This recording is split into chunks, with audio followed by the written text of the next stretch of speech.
We'll guide you through how to use ChatGPT for finance. If you find this helpful, consider subscribing and liking the video. First, open your web browser and go to chat.openai.com.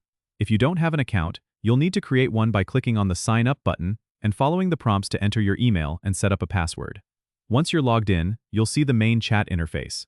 To get started with finance-specific queries, you can simply type in questions related to financial analysis, investment strategies, or economic trends. For example, you might ask, "What are the current stock market trends?" Or, "Can you help me analyze this investment?" ChatGPT is designed to provide insights based on general knowledge, but remember, it's not a substitute for professional financial advice. You can refine your queries by being specific, like asking about the latest trends in cryptocurrency, or tips for budgeting effectively. If you want to track your expenses or understand complex financial statements, you can ask ChatGPT for explanations or suggestions on tools and resources.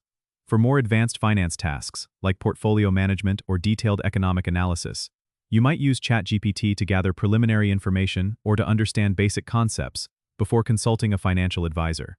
Remember, the responses are generated from a vast amount of data, so it's always good to verify critical financial decisions with a professional. Don't hesitate to experiment with different types of questions to see how ChatGPT can assist you in your financial journey.